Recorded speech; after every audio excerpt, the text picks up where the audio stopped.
Hello, Advanced Hire. I thought it would be good to give you a bit of an idea about what we're going to do over the next week or two by explaining a little bit more about the 1930s and giving you a little bit of an introduction to the basic ideas and concepts that we will be talking about and researching. So, this bit of the course is basically thinking about what it was like to live in Britain in the 1930s, what it was like to be a British man, British woman, and how that question is something that has been greatly debated and something that provides a lot of different answers and a lot of different ideas. So, the hopefully you'll have seen on the front page of the Google Classroom that you can all have access to the illustrative areas, which is just a list of the course content. Now, we've already skipped quickly through the first part of the course content, which is about politics and the political situation. Basically, all you really needed to know was that Neville Chamberlain was in charge of the Conservative Party, Clement Attlee was in charge of the Labour Party, and that the Conservatives won quite a massive victory at the 1935 general election, which set the scene for the political situation during the war. So we're going to move on to the second part of the course, which is called State of the Nation, which looks at what Britain was like in the 30s and then what preparations they did for the actual war itself. So the first bit we're going to look at is the top point, which is social and economic conditions, social inequality, and all those kind of things. Basically, it's about what were living conditions like in Britain and to what extent can we say that Britain was an unequal and divided country. Now you'll notice, if you're paying a lot of attention, that the text in the right-hand box is in italics. Now, if you look at the course content illustrative areas on the front page, you'll see that some of the boxes, the course content is in italics, and some of the boxes it's in just plain text. Now, the ones that are in italics mean that they can ask you either an essay question or a source question, whereas the ones in plain text mean they can just ask you an essay question. And because you have a choice of essay questions, it means that you can ignore to some extent some of the boxes in plain text, but because you cannot ignore you cannot choose the source questions. There's 3 source questions, you have to do all 3 of them. So you have to basically have a good idea of all the content that is in italics. So this is a bit of text that's in italics, so we do have to have a good idea of this one, whereas the politics one before was in plain text, and they very rarely ask questions about it, so we could skip over that quite easily. Right, to give you an idea of what the different types of questions look like in Advanced Hire, at the start of each kind of lesson I always put up the questions that they've asked over the last kind of 10 years or so to give you an idea of what we'll be thinking about. So, the source questions are always in blue and the essay questions are always in red. So 2 years ago, one of the essay questions was, to what extent was unemployment the main social and economic issue facing the British government by 1939? So this is basically asking you, how bad was unemployment and how did it compare to the other problems that the British faced in the kind of 1930s? Then they asked the source question, which is asking you to explain the effects of unemployment in Britain at the outbreak of war. So when war started, how bad was unemployment and what problems did it cause? And then a couple of years before that, Britain was a divided nation, but these divisions have been exaggerated. How valid is this? So that would mean that you would have to talk about all the different issues that divided Britain and then come to a decision about whether they made Britain a more divided country or a more united country. And the final question, which was from quite a long time ago, how significant was unemployment in contributing to inequalities? Basically, that is a kind of mix of the question from 2018 and the question from 2016. Don't worry too much about these questions at the moment. The structure and the way that you answer essay and source questions at Advanced Hire is quite a lot different. It requires a lot more freedom in the sense that you won't be able to, or you won't have to memorize any essays, you won't have to memorize any kind of analysis points or evaluation points that it gives you the potential to be able to go off and do stuff for yourself. So some of you will find that to be an amazingly freeing experience and it will be greatly enjoyable. Some of you will find it to be quite stressful, quite difficult, but the most important thing is that it will massively prepare you for university when you will have to learn the skills that are involved in self-evaluation, criticism, and basically being able to think for yourself. Okay, so social and economic conditions in the 1930s. What was it actually like from a social and economic point of view in the 1930s? First main thing is unemployment. We're going to think about how significant it was and the effect that it had. And then we're going to look about inequality, which were the groups that experienced inequality, and what was the extent of this inequality. So these are the kind of two questions that we're going to look at over the coming week and upcoming period. So everyone loves a graph.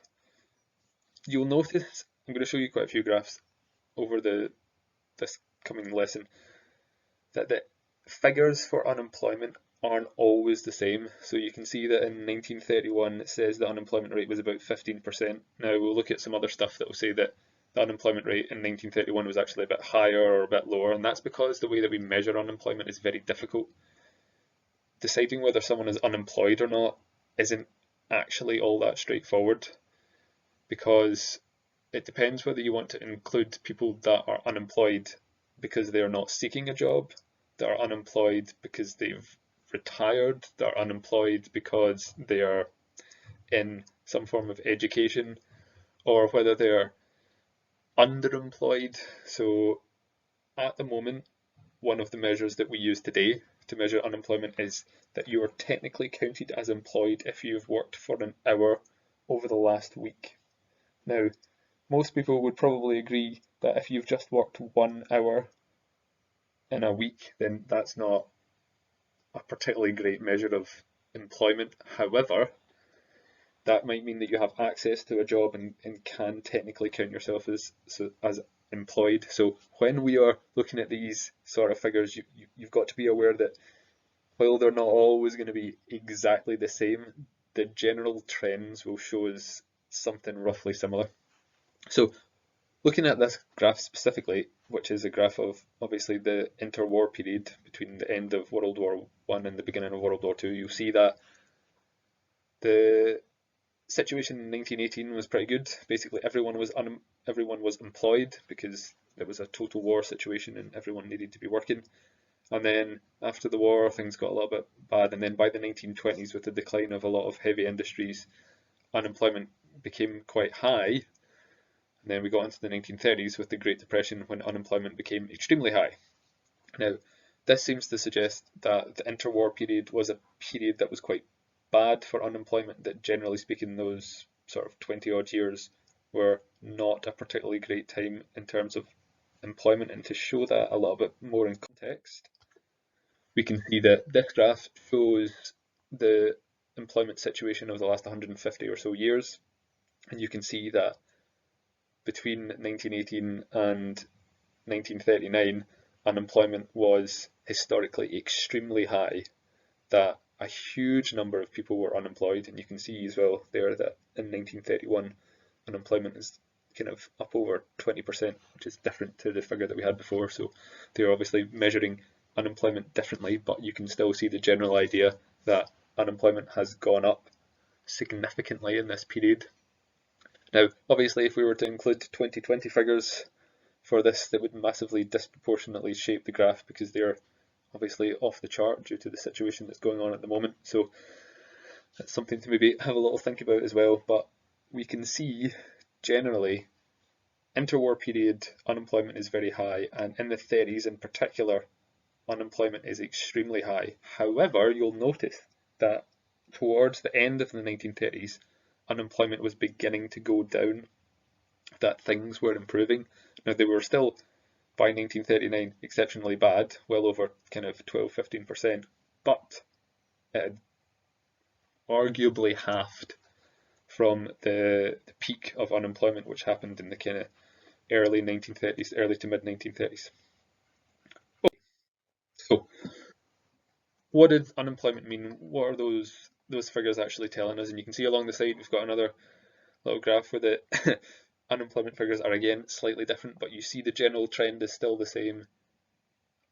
Significant increase in the beginning of the 1930s, and then a sort of decrease by the end of the 1930s, but still historically very high unemployment. So, as we know, unemployment is caused by the Wall Street crash, that the decline in the US stock markets caused a massive contraction in global demand because people were scared about what they wanted to do and whether they could spend any money. And so the big industries, coal, shipbuilding, steel, all had significant declines. And as we know, coal, shipbuilding and steel are three industries that Britain was particularly focused on. They'd experienced a bit of a decline in the 1920s, but in the 1930s experienced an extreme decline. However, in the later part of the 1930s, there was some significant improvements. Some industries in Britain, sort of new, more modern industries, began to significantly grow in particular areas, particularly in London in the southeast. Those sort of industries were things like car making, electronics, those kind of things, new, what we call light industries, some things that Britain still to some extent does to a reasonable degree. And that meant, because these were quite high skilled industries, that the workers employed in these industries were paid quite well, and because they were paid quite well, it meant that there was significant improvements in living standards for a lot of people in some areas. And this begins to get into this idea of a kind of divided nation. Coal, shipbuilding and steel, the heavy industries, tended to be focused in the north of Britain, so northern England and Scotland, and to some extent in Wales, whereas the new developed industries tend to be focused in the south of England, so around about London and the southeast. So you got this north-south divide really beginning to appear in the 1930s, where it really became important where you lived in terms of what your living standard was. Also, when we're looking at these figures and these graphs and all these kind of things, they do give you quite a big picture, but it's very important to remember that there are people behind these figures, and that while we think about unemployment today, that the government takes big steps usually to try and lessen the effects of unemployment on people so that they won't end up in significant poverty, although obviously that sometimes doesn't work to the extent that they would wish. But in the 1930s, this wasn't true to the same extent.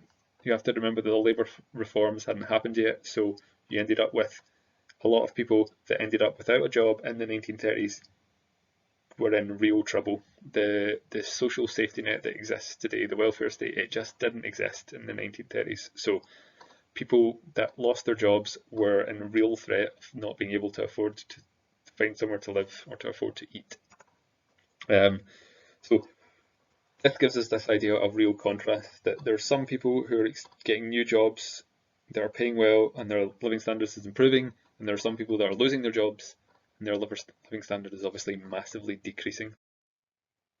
So what does this mean in real terms? If you lost your job, first thing to think about is diet. If you don't have a job, you can't afford proper food, fresh fruit, vegetables, good quality meat, all those kind of things, good quality proteins are expensive. If you don't have a job, you're going to struggle to afford them, and so your diet is going to significantly suffer. Housing is also going to be a massive problem. If you don't have much money, you won't be able to afford to live anywhere particularly nice, and especially if you lose your job and are on very limited unemployment benefits, then the standard of housing that you're able to afford is going to be exceptionally unpleasant.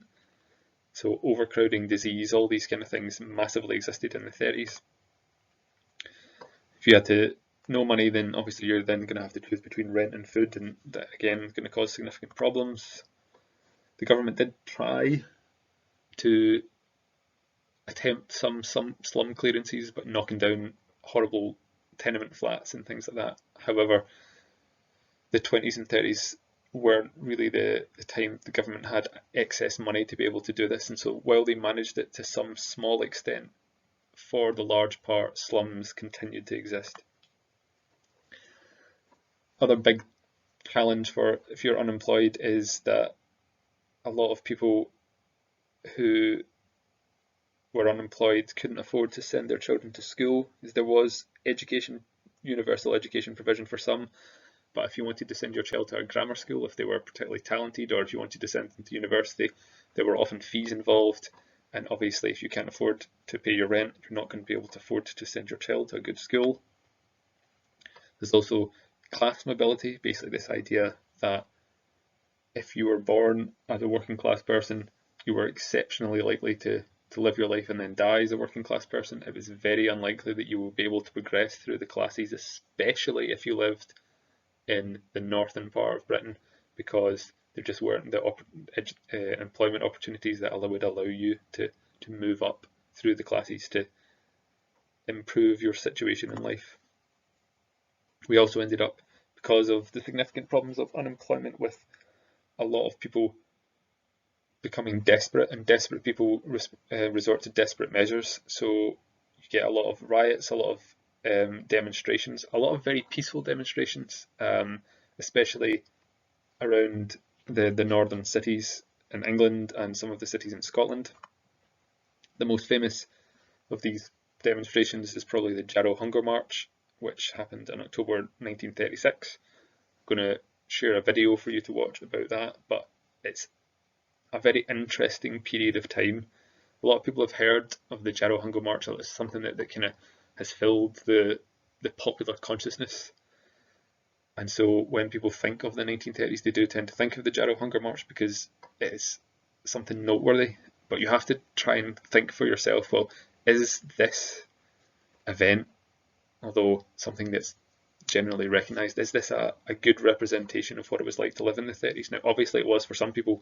That, as it says, 70% of people in Jarrow were unemployed because Jarrow used to be a shipyard and have various other industries. But is it fair to say that Jarrow is representative of Britain? Or is it more likely to say that it is representative of a small part of a divided Britain? Which is, if you think back, what one of the essay questions was asking us. So you can see the Jarrow Crusade there. A lot of men who marched from Jarrow, which is in the northeast of England, down to London. It was a very peaceful protest. It was very popular. It was very well reported, and it gave us quite an interesting thing to reflect on. As I say, there's a good video about it that you can watch, which will give you quite an interesting perspective on those events. Lots of pictures like this. I always quite like this one, although it is technically from the 1920s, but still. The general idea is that when you think of unemployed people today, perhaps, we associate being unemployed with being lazy and a lack of kind of motivation, people that aren't willing to push themselves, which is possibly an idea that has been created by people with a political agenda. And so it's important to challenge these sort of ideas, and especially recognise that in the 1930s that you could, if you lived in certain areas, you could be up at 6 o'clock every morning going and knocking on every single factory and every single shop looking for a job, and you could still not find one. It was very difficult in areas of extremely high unemployment to find a job. And so a huge number of people in this period are unemployed through literally no fault of their own. There was nothing that they could have done to find the job because the jobs just did not exist. Now, you did get some people, some families that would move from the north of England to the south of England because there were more jobs in the south of England. But you have to remember that for some people that's just not an option. That if your family is tied in, especially if you're older, if you're in your 40s or 50s and you've got a large family and lots of extended connections in the area, it's going to be extremely difficult for you to move at that period of time in your life. And so there are a lot of constraints that prevent people from being able to find a job. Okay, so we've talked about unemployment and the effect that it had on dividing Britain. Now we're going to think about another way that Britain was divided, and that is leisure time. Now, the way that people spend their leisure time is obviously a bit more mixed now. It's quite hard to differentiate between people of different social classes by saying, oh, this type of person tends to go here and this type of person tends to go there. Because, you know, loads of people go to watch the football, loads of people go out to the pub, loads of people do very similar things. And while there are some traditionally upper class pursuits such as going to the opera or going to the theatre, these ideas are kind of diminishing in their extent in terms of being able to differentiate between classes. So this wasn't as true in the 1930s. In the 1930s, there were definitely working class interests and upper class interests, and quite a lot of them did not overlap. So from a social point of view, you could live your entire life without coming into contact with someone from a different social class. So first thing is that the working classes really struggled to find time to spend on leisure. That at the start of the 1930s, only 1.5 million people were entitled to paid holidays. By the end, this had risen significantly to 11 million. But the idea of getting time off, a week off to go to the seaside or something like that, is something that doesn't really exist until the end of the 1930s. So actual leisure time is something that doesn't massively exist for the working classes until the end of this period. Football is a massive working class pursuit that huge attendances were common throughout the 1930s. You see 150,000 people watching Celtic play Aberdeen in 1937. Millions of people would turn up. Football was cheap. It was seen as a working class game. The players were almost all working class themselves. They weren't paid very much, so there was a real kind of commonality between those in the stands and those on the pitch, and so it was genuinely seen as a real kind of working class pursuit. And this kind of fed into the idea of betting. People significantly bet on the football each week. The pools is this idea that's kind of similar to the lottery, in that it was quite random. But if you managed to pick a certain number of score draws and things like that, you could win quite a significant amount of money. The international cricket also becomes quite popular again. Cricket is something that's viewed as today as being quite an upper class sport, but to some extent in the 1930s it was, especially in some areas of the northwest and the kind of Midlands, it is quite popular with working men, and there is a lot of stuff going on there. If you were particularly interested in the 1930s, there's a thing called the Bodyline Tour, which saw England and Australia fall out quite impressively, but that's not massively relevant to our course, just something that's interesting if you're interested in it. Greyhound racing, again, a significant working class pursuit that people would spend a huge amount of time and their money going along to in the evenings. This contrasts with horse racing, which was a much more kind of upper class pursuit, and so poorer people went to watch the dogs, richer people went to watch the horses, and again, it's a real kind of social divide. Pubs, again, are another very good example of the social divide. Pubs are a place for the working class and for working class men. That is basically who went along to them. But you got some working men's clubs which basically have all shut down. That would be a place to go along and have a drink, but you could also go along and play some sports or listen to a lecture or read some books and things like that. And those kind of areas were, as well as being a social thing, were also seen as an opportunity for social improvement. And then cinemas. Cinemas are one of the few examples of a social activity that was significantly cut across the social divide, that everybody went to the cinema. That whether you were rich or poor, you would go along and you would sit and you would watch the latest Hollywood stars or British stars on the big screen. You could pay for a better seat and you could pay for various things, but generally speaking, you're all in the same area watching the same thing on the same screen. So it is a kind of flattening of the class divide to some extent. Something that young people and women particularly enjoyed, in the sense that there were large numbers of both groups that went along, and so it was a very popular pursuit. And then we have the other area that kind of transcends leisure to some extent, and the church, which is still an unbelievably important aspect of British life in the 1930s, is church, and church attendances remained significantly high in this period.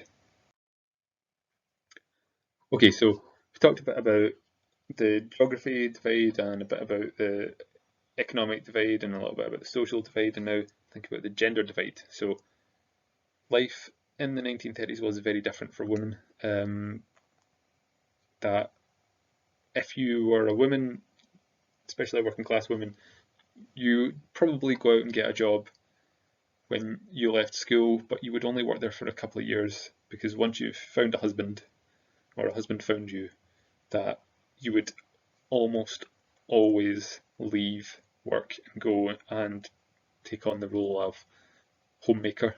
As well as the fact that they would leave work, the other big discrimination is the fact that women were paid significantly less, usually around half of what men were paid, but this had gone up, and it was something that continued to slowly increase in this period. So there was a gender pay gap, but the gender pay gap was lessening, so there was a lessening of discrimination, although obviously it still significantly existed. That some areas that were generally inaccessible to women in the past were beginning to open up, that the law and medicine were becoming slightly more accessible, although you can see 200 lawyers and 2,500 doctors isn't exactly a fantastically large number. So there were some improvements, but again, they're on a small scale and it's part of a general process.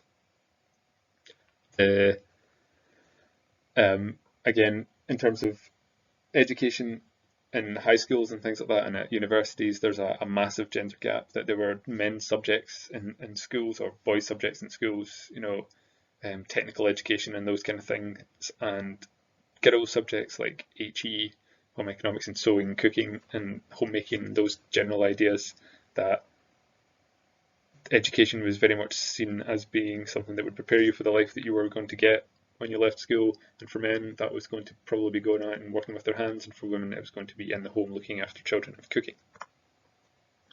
The women did begin to have a bit more disposable income in the 30s. As I said, their wages did slightly increase, and so this led to a significant increase in things like women's magazines, and an increase in labour-saving devices, things like cookers and vacuum cleaners and those kind of things that saved a huge amount of time in the home, became more and more popular. But generally speaking, things like vacuum cleaners are only available to the middle and upper classes, because a lot of working class houses don't have access to electricity and couldn't afford the outlay for the labour-saving devices in the first place.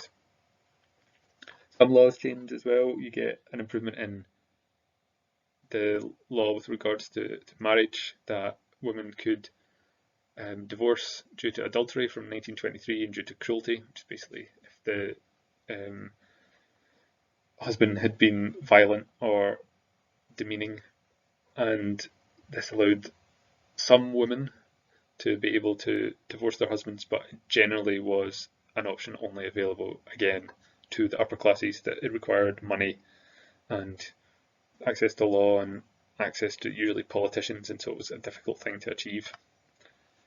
And contraceptive advice in terms of the prevention of pregnancies and things like that, this was not something that was given out to young women unless they were married.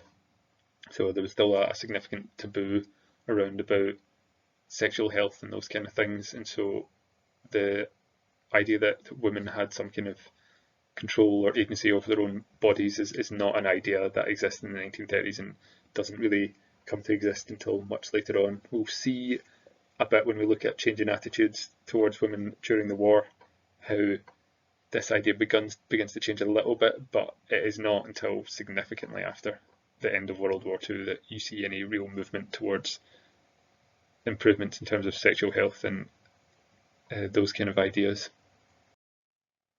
Okay, so overall, the 1930s, as I said, is a time of great contrast. So if you wanted to tell a story about the 1930s being a time of great improvement, then you could cherry pick some facts and tell a story that seemed to suggest that the 1930s was a very good time. So, for example, if you wanted to say that things got better, then you can highlight the fact that real wages are basically means a real wage is how much you can buy with the amount of money that you're paid. So while obviously due to inflation and things like that, wages are always going up, sometimes even if your wage goes up by 1% and inflation goes up by 2%, that technically means that your wages are actually going down because you can buy less. But if real wages are going up, that means that wages are outpacing inflation. So inflation might be at 2%, but your wages are increasing at 3%, which means that you can buy more year on year. And this is what's happening during the 1930s. The real wages increase because low-skilled, low-paid jobs, like things in the heavy industries, begin to decline, whereas higher-skilled jobs, like things like car making and house building and those kind of things, begin to increase, which means that overall the amount of money that is paid goes up. As we said already, holidays increase, so that's a significant improvement. There's a real improvement in terms of the way that some people can spend their leisure time, that half of people go to the cinema every week, and the cinema is a fantastic experience. There's also a huge growth in access of consumer goods, things that people want to buy to make their life better. So things like cars and clothes and radios and cigarettes and things like that, things that they enjoy consuming, that they significantly increase. And generally speaking, food prices go down because of access to international markets. So places like New Zealand and Australia and India and all those kind of places, the food prices in Britain were quite low. You could get quite good quality food for not particularly huge amounts of money in Britain, and this is obviously a massive boon for most people, although a significant problem for British farmers, because if they are being priced out of the market, then a lot of them go out of business, which is very bad and becomes a bit of a problem that we'll look at obviously during the war when blockade, things like that happen, and British farming is not in a particularly great state. Okay, so negatives. I will say that real wages increased, so did unemployment. So, well, the amount that some people are being paid is going up. The fact that some people aren't being paid at all is increasing is obviously something you could use to paint the 1930s as a very negative time. That some areas were massively decimated, areas as we've seen in areas like Jarrow and Ayrshire and a lot of bits of inner city Glasgow, where thousands and thousands and thousands of people in a community all lost their job at once, could be hugely devastating, and to some extent that the problems that were created then still exist to some extent today. Unemployment benefit, with the massive increase in unemployment, also meant that put great demands on government, and the government decided that they couldn't afford all these demands, and so they cut unemployment benefit. We will think a little bit about why that might not have been a fantastic idea when we look a little bit about the economic situation. You can see that in the government's response to the COVID outbreak that they have decided not to do this. In fact, they have decided to massively increase unemployment benefit and introduce the sort of furlough scheme and all that, and so that there's still a huge amount of money in the economy. This is a sort of Keynesian plan, and we'll talk about John Maynard Keynes and whether spending money during a time of crisis is a good idea or not later. But the government in the 30s decided not to, so they decided that as the economy was contracting, they decided to massively reduce spending, which meant that people had a lot less money, which was obviously a big problem. And we also have the means test. Now, a means test is something you may have heard of or may not have. Basically, to be means tested means that they will check to see, the government will check to see how much money you have, to see whether you qualify for benefits. So if you're applying for unemployment benefit and you've got some savings, they'll say that you don't qualify for the benefit until you've spent all your savings. Or if you're applying for unemployment benefit and they say, oh, you've got, you know, some nice ornaments or a piano or something like that in your house, well, you can afford to sell them first before the government should help you. And so government inspectors would come out and visit your house. And neighbours were also encouraged to tell on each other so that the government didn't have to pay out money to people that they felt didn't need it or didn't require it as a necessity. So this obviously created quite a lot of unpleasant feeling, and this unpleasant feeling is something that really builds up and creates a lot of hatred towards the government. Housing is another very good example of huge problems. If you're saying that Britain is a nice country to live in the 1930s, you could point out the huge slums that existed in a lot of cities, in fact almost all cities, and say, like, actually things are not nice, they are exceptionally unpleasant. And finally, discrimination against women suggests that Britain was not a nice place to live in the 1930s. So basically what we can see there is that if you want to paint a particular type of story, then you can use facts in one narrative, or you can use facts in the service of another. What we have to do as historians is decide to what extent these different facts are able to tell us the truth. Now, if I was to say the 1930s were a time of improved wages for the majority of people, then you can argue that that's actually a true statement, because even when 20% of people are at work, well, that means that 80% of people are still in work and their wages are going up. So for most people in the 1930s, things got better. That is true. However, you say that 20% of people is a significant portion. And so to say that the 30s were a time of improvement is to totally misrepresent the suffering that a huge number of people in Britain experienced in this period. And so trying to build a case, or trying to build a coherent narrative, a coherent story about what it was like, can be very difficult and requires you, and this is the key element of advanced hire, to make up your mind for yourself. So you have to look at the situation in the 1930s as a whole and decide, was Britain a divided country? Were the effects of unemployment actually that bad when the majority of people had a job? That's something you're going to have to decide for yourself. And finally, the other key part of advanced hire that is different from anything that you've done before is that you have to have an awareness of historiography. Now, historiography is very simply just means it's the opinions of different historians. In order to do well in advanced hire, you have to have an awareness of what different historians think. So you have to have an awareness of some key historians' names, and you have to understand what they think. So at the end of each of my PowerPoints always has a historiography slide, always has a list of historians and their general opinions. And once you start kind of familiarising yourself with these ideas, you'll see that the same sort of names come up over and over and over again, and that their opinions are usually based on their political perspectives.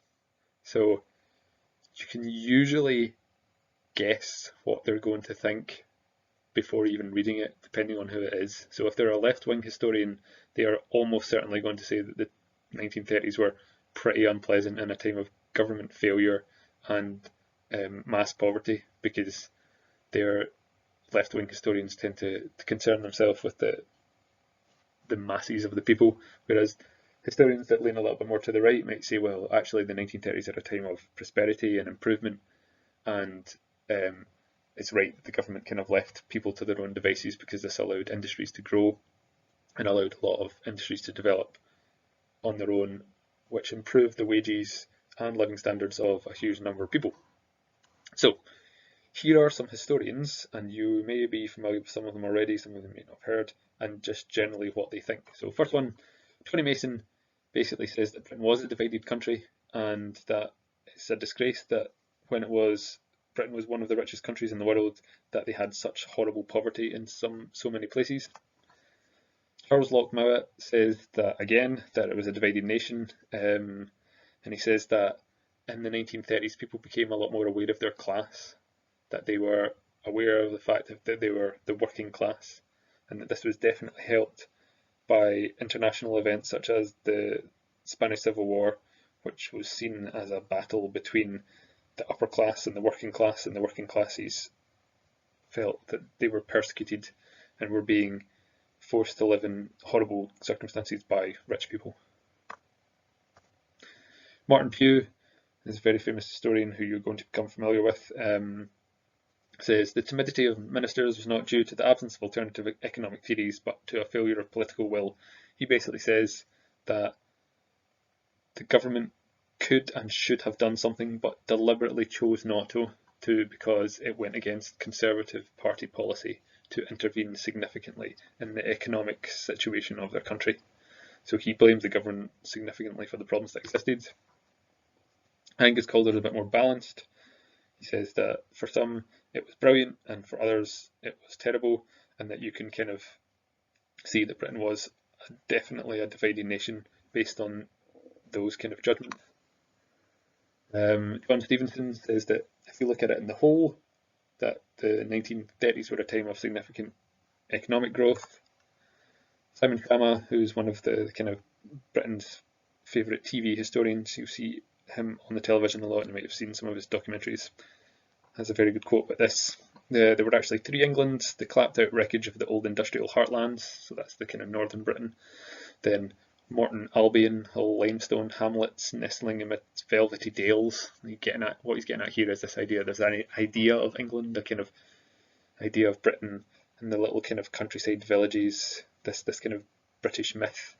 And then there's this New England, which is the New England of the southeast, of lipstick and car assembly lines, so it's about consumer goods and new industries. And so he says that it is very much a divided nation. It's a nation that's divided by economic circumstance, but also divided by perception, that there's this idea of Britain that a lot of people kind of think. So even if they're living in the old industrial heartlands or the new southern industrial areas, that they all kind of hark back to this idea of England or Britain, and it's maybe myth building.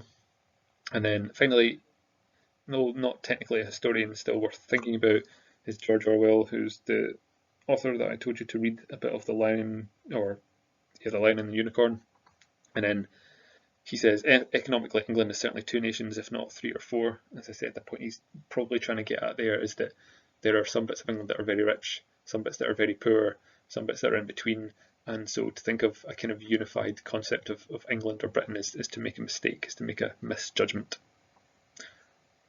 Okay, so hopefully, that was quite long, it was a lot longer than I intended, but hopefully that will give you some idea of the 1930s. I will leave you some tasks to complete as well. And if you have any questions, I know I say this all the time, please ask. Some of you have been contributing well. I've liked some of your suggestions, some of the notes that you've handed in have been interesting and insightful. So I'll leave you a couple of tasks to do. The point of the task is to try and develop some ideas for yourself. In advanced higher, you're not told what to think, you're not told what the answers are. You're meant to go away and research and think about it yourself, to decide whether Britain was divided or not, to decide whether Britain was doing well in the 30s or not, to decide whether the differences between people living in Britain were bigger than their similarities or not. So please do that. Please have a wee think, and as I say, please do ask any questions if you have any issues or anything that you're unsure of if I've not explained something. Ask away.